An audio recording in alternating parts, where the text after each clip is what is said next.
আজ সঠিকতা online news চ্যানেলের পক্ষ থেকে এমন এক মহিয়সী নারীর কথা বললাম যে আজ সমাজের সমস্ত বাধা সমস্ত প্রতিকূলতাকে ঊর্ধ্বে গিয়ে সে আজ পুরুষ থেকে নারী, আর সেই নারী হয়ে ওঠার পিছনে তার সংগ্রাম, এবং সে এমনই এক অনন্যা যার কথা শুনতে আজ গোটা সমাজ ব্যস্ত। আজ যে সমাজে এক এমনই প্রতিবিম্ব তৈরি করেছে যে যেটা দেখে সমাজকে আরও এগিয়ে নিয়ে যেতে বলে যে আজ আমরা নারী, আমরা সব পারি।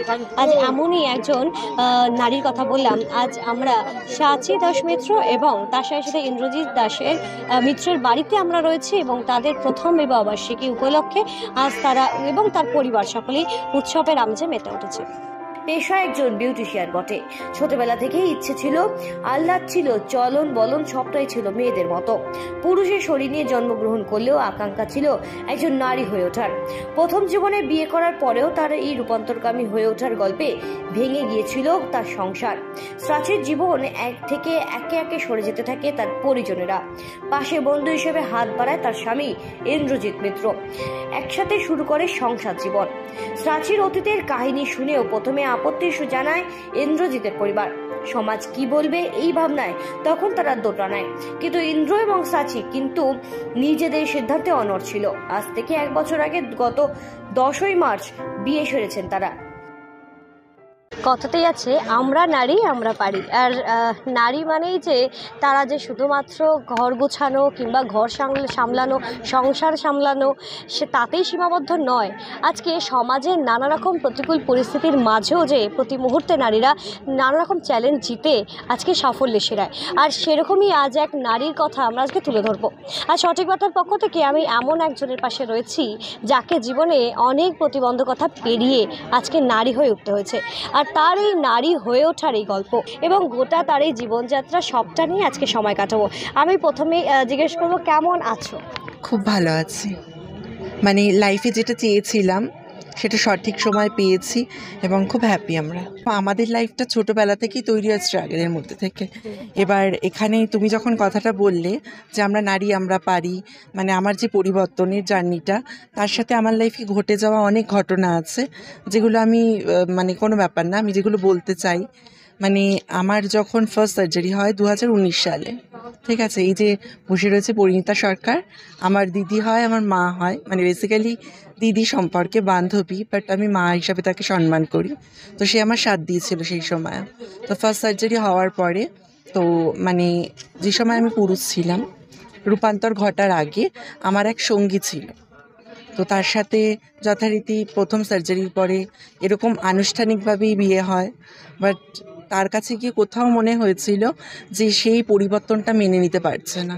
বাট আমরা তো রূপকথার জগতে বাস করি না, যেটা চিত্রাঙ্গদায় আমরা দেখেছি যে চিত্রাঙ্গদা একবার কামদেবের বরে নিজেকে পরিবর্তন করলো, দেন আবার চেঞ্জ করেছিল, মানে সেটা কামদেবের বরকে সে ফিরিয়ে দিয়েছে। সেটা রূপকথার জগতে হয়, যেটা আমাদের মানে এখানে রিয়েল লাইফে হয় না, সেটার কোনো অস্তিত্ব নেই আমি মনে করি। তো সেই জায়গায় দাঁড়িয়ে তার যখন মনে হলো, আমার যখন সেকেন্ড সার্জারি হয়, মানে সেটা আমার লাইফে সবথেকে প্যাথেটিক সময়, যে সে আমার সাথ ছেড়ে দেয় এবং আমি ভেঙে পড়ি। তার মধ্যে আমি আমার বাবাকে হারাই, বাবা আজ আমার পাশে নেই। তো যাই হোক, সেই জায়গা থেকে অনেক রকম মানে খারাপ পরিস্থিতি আমার লাইফে আসে। দেন ডিভোর্স হয়, তারপরে আমি একা নিঃসঙ্গ জীবন, মানে কি বলবো, সমাজের নোংরা চারিপাশে যে সমস্ত হাতছানি, যেমন মেয়েরা বাদ যায় না, আর আমাদের তো কথা বাদই থাকলো, আমাদেরকে আরও বেশি দেওয়া হয় সেই হাতছানিগুলো।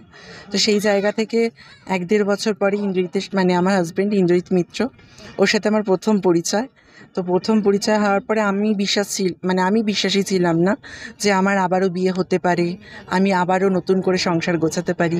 আমার মনে হয়েছিল যে না, চলো, লাইফে যা হওয়ার হয়ে গেছে, আমাকে লাইফে একাই থাকতে হবে। এবার ওকে আমি আমার বন্ধু হিসেবে প্রথমে দেখি। তো কয়েক মাসের মধ্যেই আমাদের মধ্যে কথাবার্তার আদান প্রদান হতো, সেরকম কোনো ব্যাপার ছিল না, ওর দিক থেকে ছিল। তো তারপরেই সেটা বিয়েতে পরিণত হয়। ইভেন বিয়ের পরে আমিও বলেছিলাম যে আমি তো আগে ভালোবেসে তার বাসাতে, মানে আমি মনে করি যাকে ভালোবাসি তার ভালো থাকাতে আমার বসবাস, সেটা করতে গিয়ে আলটিমেটলি আমি তাকে ছেড়ে দিয়েছি। তো হয়তো সে ভালো আছে, তো ভালো থাকুক। বাট সেই জায়গায় দাঁড়িয়ে ইন্দ্রজিৎ আমাকে নতুন করে ভালোবাসা শেখায়, এবং তারপরে দীর্ঘ 1 বছর হয়ে গেল আমাদের বিয়ে হয়েছে। ইভেন আমাদের সোশ্যাল ম্যারেজ হয়েছে, প্লাস রেজিস্ট্রি ম্যারেজ হয়েছে। হওয়ার পরে আমরা হ্যাপিলি লাইফ লিড করছি। প্রথমে বলবো না আমি ভালোবেসেছি, ভালো লাগার পরে ভালোবাসা হয়। আর সেটা প্রথমে ও আমাকে বলেনি, ইভেন আমি ওকে প্রথমে হোয়াটসঅ্যাপে পাঠিয়েছিলাম, তো বলছে তুমি আমাকে মেনে নিতে পারবে? আমি বলছি তোমাকে আমি ভালোবেসেছি।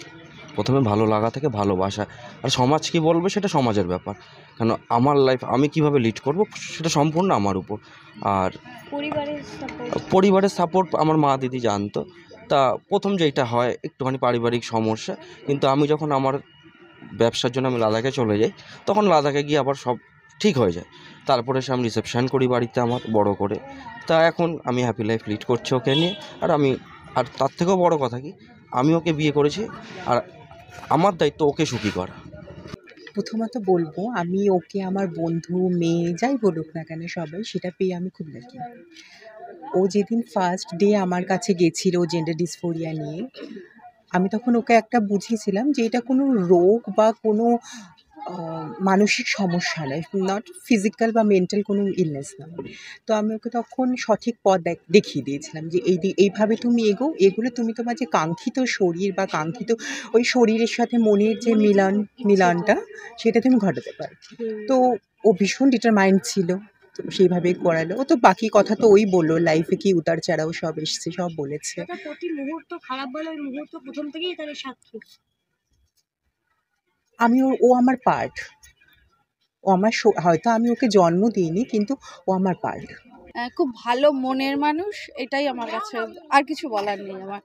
যে তার মধ্যে আমি যেমন একটা মানুষ, সেও সেরকম।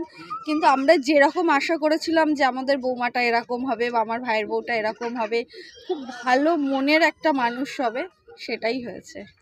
কখনো কি কোনো আক্ষেপ হয়েছে যে আপনাদের বাড়ির বৌমা যে রূপান্তর করবে, কখনো এটা নিয়ে আক্ষেপ হয়েছে নাকি সব প্রথম থেকে গর্ব হয়েছে নারী হিসেবে? একদমই তাই, একদমই তাই। ভীষণ স্পিচলেস। অ্যাকচুয়ালি আমরা মেনে নিয়েছি, এবং মেনে নেওয়ার থেকে ও আমাদেরকে মানিয়ে নিয়েছে। ঠিক আছে, এটা দেখো, রিলেশন অবশ্যই পরস্পরের। তুমি কিছু দেবে, আমি কিছু দেব, তুমি কিছু নেবে, আমি কিছু নেব। তো সেটা একদমই আমাদের কখনো মনে হয় না যে এটাই আমাদের কোনো আক্ষেপ আছে বা কোনো ক্ষোভ আছে, বা এটা না হয়ে ওটা হলে মনে হয় ভালো হতো। আমাদের সেই জায়গাটা ভাবনা চিন্তার কোনো জায়গাই আর নেই। পরবর্তীতে ভাবনা চিন্তা একটা বাচ্চা অ্যাডপশন করবো 1 বছর করবো আমরা, তা যত তাড়াতাড়ি সম্ভব। কারণ সময়ের সাথে সাথে তো সবারই বেলা গড়ছে, বয়স বাড়ছে। তো সেটা নিয়ে আমরা দুজনেই চিন্তা ভাবনা করছি। 1-1.5 বছরের মধ্যে ইচ্ছা আছে যে আমাদের দুজন থেকে আমরা 3 জন হব। শুভ কামনা রইল সাচী এবং ইন্দ্রজিতের জন্য, কারণ যারা আজও সমাজে সমস্ত প্রতিকূলতাকে অবহেলা করেও কিন্তু সে এক পুরুষ থেকে হয়ে ওঠা নারী, এক অনন্যাকে গ্রহণ করেছে তার জীবনসঙ্গী হিসাবে। এর পাশাপাশি এমন এক নারী, যে নারী আজ সমাজকে বার্তা তুলে দিচ্ছে যে কোনো বাধাই বাধা নয় যদি মনে থাকে অদম্য ইচ্ছা। আর এই বার্তার জন্য শুভ কামনা রইল সঠিক বার্তা অনলাইন নিউজ চ্যানেলের পক্ষ থেকে। ক্যামেরা পার্থপ্রতিম হালদারের সাথে সেঞ্চুরি পোদ্দারের রিপোর্ট, সঠিক বার্তা।